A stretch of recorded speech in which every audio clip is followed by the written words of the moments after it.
Oke, hello everyone. Kita akan mulai pelajaran kita yang berjudul The Spirit of Antichrist. Di Ulangan 18 dikatakan Musa bilang kepada umat Israel, God akan raise up bagi umat Israel seorang nabi, dan God akan menempatkan atau put dia punya perkataan-perkataan, kita tahu kata lain perkataan adalah roh, dalam mulutnya. Artinya seorang nabi waktu dia berbicara perkataan-perkataan yang keluar dari mulut Tuhan, karena perkataannya atau rohnya berada di dalam mulutnya, sehingga seorang nabi Tuhan akan berbicara sesuai dengan perintah Tuhan, sesuai dengan apa yang keluar dari mulut Tuhan. Dan nabi ini yang Musa bilang akan di raise up dari antara umat Israel adalah Yesus Kristus. Di Spirit of Prophecy halaman 343 dikatakan Musa adalah type of Christ. Dia menerima perkataan-perkataan dari mulut Bapa. Dan Musa bilang di Ulangan 18 bahwa nabi itu adalah Kristus. Yang akan di raise up itu seorang prophet adalah Kristus. Dan God akan put perkataan-perkataannya di dalam mulutnya Kristus. Hingga di dalam Kristus berdiamlah perkataan atau rohnya Bapa, sehingga Tuhan Yesus itu boleh dikatakan nabi juga. Karena nabi itu ialah juru bicara. Dia berbicara sesuai dengan apa yang keluar dari mulut Bapa. Jadi seorang nabi itu adalah seorang yang berbicara sesuai dengan apa yang keluar dari mulut Bapa. Di Yohanes 8 ayat 28, Tuhan Yesus bilang, apa yang Bapa ajarkan kepadaku, hal-hal itulah yang aku ucapkan. Artinya Tuhan Yesus berbicara, dan semua yang keluar dari mulutnya adalah semua yang diajarkan atau semua firman Bapa yang keluar dari mulut Bapa. Dan oleh sebab itu dia adalah seorang nabi. Nah, Ulangan 18 ayat 20 dikatakan seorang nabi yang palsu lah nabi yang mengaku bahwa dia nabinya Tuhan, sementara perkataan-perkataannya enggak sesuai dengan apa yang keluar dari mulut Bapa. Dan dia pun menggunakan nama other gods, sementara dia mengaku sebagai nabi God. Dan nabi itu patut mati. Jadi ada dua macam nabi. Nabi yang asalnya dari Tuhan, nabi yang asli, dan nabi yang palsu yang mengaku sebagai nabinya Tuhan, sementara yang dia ucapkan itu bukan sesuatu yang keluar dari mulut Bapa, dan dia menggunakan other gods. Nah, mari kita belajar tentang the Spirit of Christ. Yohanes 6 ayat 63 dikatakan, perkataan-perkataan yang aku ucapkan kepadamu adalah roh. Jadi tadi di mulut nabi ini ada firman Bapa atau roh Bapa. Artinya seorang nabi Tuhan, dia memiliki roh Bapa. Sementara nabi palsu tidak memiliki roh Bapa. Di Yohanes 9 ayat 17, waktu orang buta ditanya mengenai bagaimana dia dibukakan matanya, karena tadi dia buta sekarang dia bisa lihat, dia bilang, yang sembuhkan saya itu seorang nabi. Dan betul, Tuhan Yesus adalah seorang nabi, karena Musa sudah bilang Tuhan Yesuslah yang akan di raise up sebagai nabi, dan semua yang dia ucapkan asal usulnya dari mulut Bapa. Artinya perkataan atau roh Bapa berdiam di dalam Kristus. 1 Petrus 1 ayat 10 dikatakan, seorang nabi akan bernubuat, prophet akan prophesy. Dan nabi itu di dalamnya, di ayat 11 dikatakan, di dalam nabi berdiam rohnya Kristus. Jadi roh Kristus berdiam dalam nabi, itulah sebabnya nabi dikatakan nabi Tuhan, karena rohnya Kristus atau firmannya Kristus yang keluar dari mulut Bapa berdiam dalam nabi itu. Jadi nabi Tuhan adalah nabi yang berbicara perkataan-perkataan Kristus yang adalah perkataan Bapa, dan roh Kristus berdiam dalam dia. Lawannya nabi palsu tentu saja tidak memiliki firman atau roh Kristus, sehingga yang dia ucapkan sangat bertentangan dengan apa yang keluar dari mulut Bapa. Oke, mari kita lihat tentang the Son of God. 1 Yohanes 4 ayat 1 dikatakan, saudara-saudara, jangan percaya semua roh, jangan percaya semua perkataan. Apa yang diucapkan itu jangan main percaya buta-buta, tetapi ujilah roh itu apakah asal usulnya dari Bapa. Jadi orang bisa berbicara, dan saya harus uji apakah ini sesuai dengan apa yang diucapkan Bapa melalui anaknya dalam firman Tuhan. Di Yesaya 8 ayat 20 dikatakan, to the law and to the testimony. Kalau nggak sesuai dengan terang itu, karena itu tidak ada terangnya. Jadi seorang nabi yang palsu tidak memiliki roh Kristus yang adalah roh Bapa dalam dia. Dan bagaimana caranya saya tahu bahwa dia nabi palsu, pekabar palsu? Tentu saja ada dia punya ukuran atau ada dia punya standar di mana saya bisa tahu apakah dia adalah nabi Tuhan atau nabi palsu. Ayat 2 dikatakan, dari cara inilah saya bisa tahu apakah ini roh Bapa, apakah ini perkataan Bapa yang berada di dalam orang yang mengucapkannya. Dan inilah caranya untuk tahu, setiap roh yang mengaku bahwa Tuhan Yesus adalah Kristus dan datang ke dunia ini di dalam daging kemanusiaan, itu asalnya dari Bapa. Artinya kalau orang siapa saja bilang bahwa Tuhan Yesus itu datang di dalam flesh dan mengaku bahwa Tuhan Yesus itu Kristus dan dia datang dalam flesh, dalam nature kemanusiaannya, tubuh kemanusiaan, itu diungkapkan oleh nabi yang benar atau juru bicara Tuhan yang benar atau pekabar yang benar. Dan John 1 ayat 14 dikatakan, firman, kita tahu firman adalah Tuhan Yesus, bicara tentang Tuhan Yesus. Firman itu menjadi flesh, jadi ini benar kan, dan berdiam di antara manusia. 1 Timotius 2 ayat 5 dikatakan, ada satu God dan ada satu perantara antara God dengan manusia. Dan perantara itu adalah the man Jesus Christ. Artinya Tuhan Yesus yang adalah perantara, dia adalah Yesus Kristus dan dia menjadi manusia, the man. Artinya untuk saya bilang bahwa Tuhan Yesus itu perantara dan dia adalah manusia, dia menjadi manusia, itu dari Tuhan, dari God. Jadi setiap perkataan yang diucapkan siapa saja yang mengaku bahwa dia jadi manusia dan dia adalah perantara antara Bapa dan manusia, itu asalnya dari Bapa. 1 Yohanes 2 ayat 22 katakan, siapa yang pembohong, pendusta? Yang pembohong dan pendusta ini adalah yang menyangkal bahwa Yesus itu Kristus dan dia adalah antikristus dan menyangkal Bapa dan menyangkal Anak. Jadi antikristus itu menyangkal Yesus Kristus. Sementara kita tahu Yesus Kristus adalah perantara, the man Jesus Christ, datang sebagai manusia. Artinya untuk menjadi antikristus ialah untuk menyangkal bahwa Tuhan Yesus adalah manusia dan dia adalah perantara antara God dengan manusia dan dia adalah manusia, datang sebagai manusia. Itu antikristus, menyangkal perantara Tuhan Yesus sebagai manusia. Oke, di 1 Yohanes 4 ayat 15 dikatakan, barang siapa mengaku bahwa Tuhan Yesus itu anak Bapa, roh Bapa berdiam dalam dia. Jadi kita tahu bahwa Tuhan Yesus itu Jesus Christ kan, yang menjadi manusia, yang menjadi perantara antara God dengan manusia. Sekarang dibilang itu Tuhan Yesus itu adalah anak Bapa. Dan kalau saya mengaku Tuhan Yesus anak Bapa, itu buktinya bahwa roh Bapa berdiam dalam orang itu.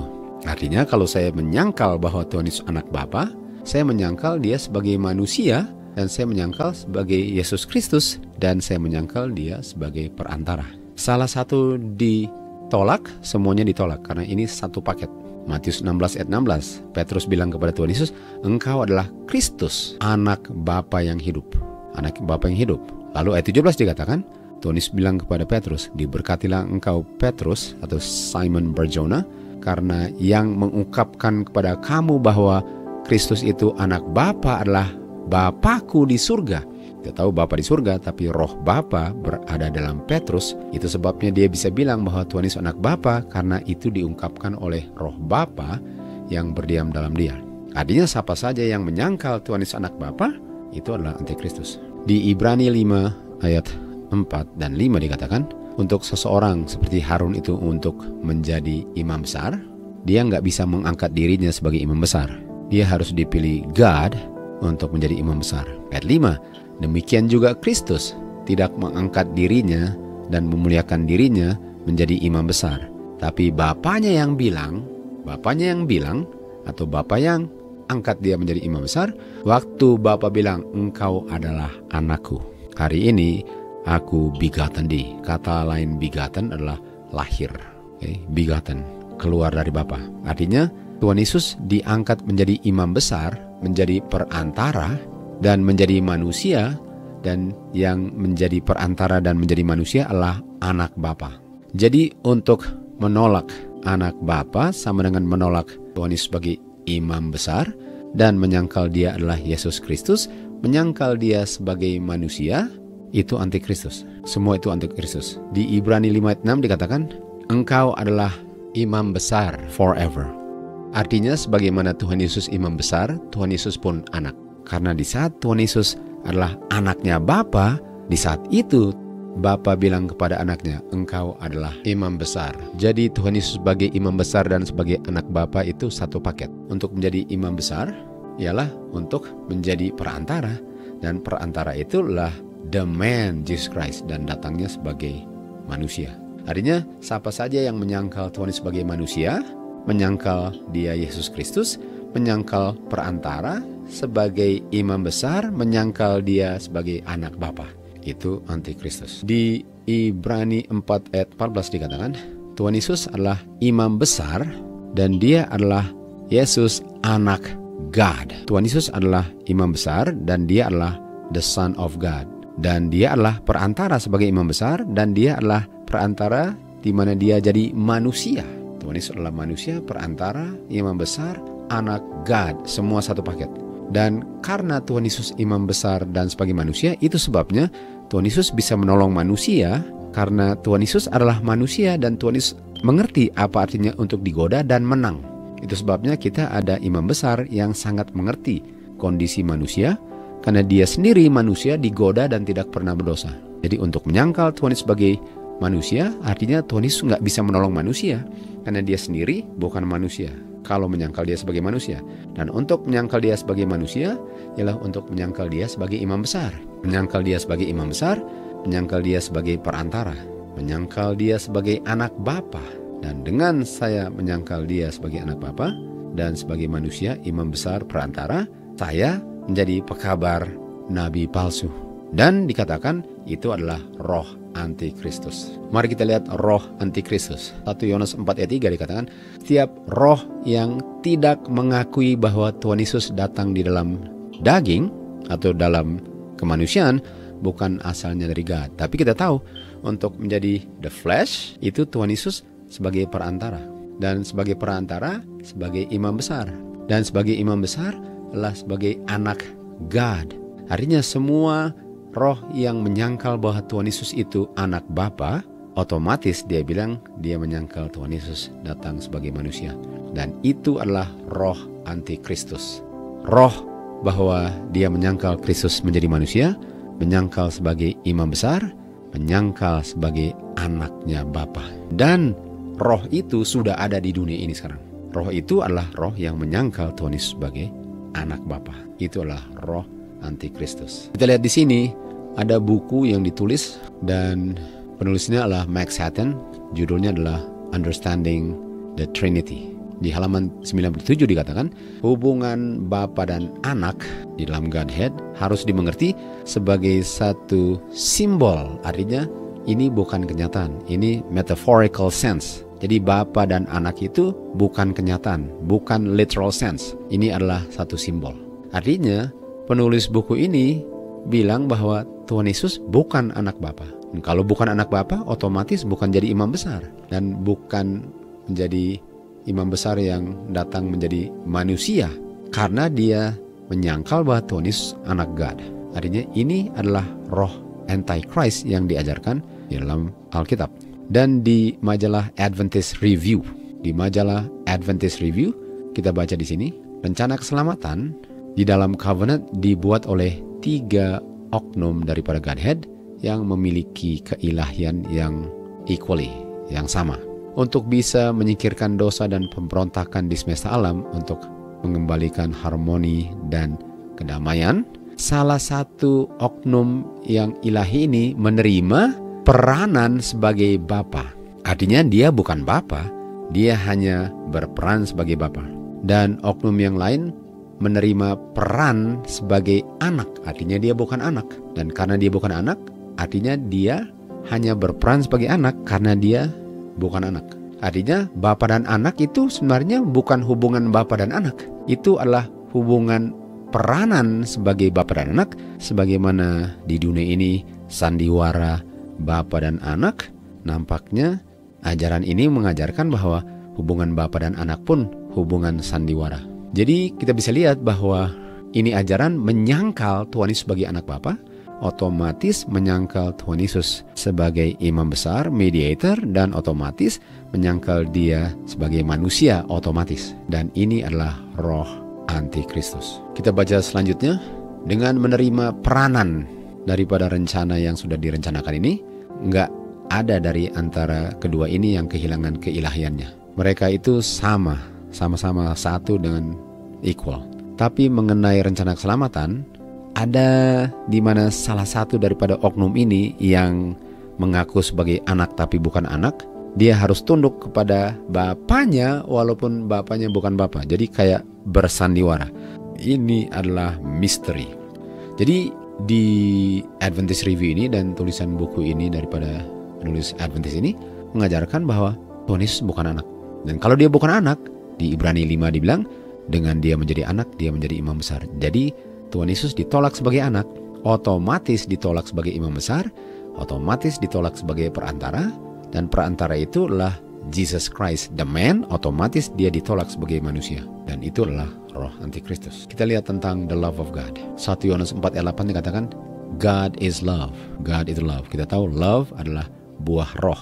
Galatia 5 ayat 22. Jadi nggak bisa ada love kalau nggak ada dia punya roh kan. Roh Bapa. Artinya God is love karena God is all the fullness of the Godhead. 1 Yohanes 4 ayat 9 dikatakan, dalam hal inilah diungkapkan love-nya Bapa kepada manusia. Jadi bagaimana saya tahu Bapa itu love? Love-nya Bapa itu Bapa ungkapkan kepada manusia berdosa dalam bentuk apa? Dalam bentuk inilah Bapa mengungkapkan dia punya love kepada manusia berdosa. Yaitu Bapa mengirim satu-satunya anak bigatannya ke dunia. Nah, kalau Bapa punya love itu diungkapkan dengan mengirim anaknya, artinya kalau anaknya bukan anaknya, artinya itu bukan love-nya Bapa karena yang dikirim bukan anaknya dan dia sendiri bukan bapaknya. Artinya ajaran ini mengajarkan bahwa Bapa itu enggak love. Dan karena Bapa enggak love, artinya kita enggak bisa pernah melihat love-nya Bapa sehingga kita enggak bisa mengasihi dia karena dia enggak pernah mengasihi kita.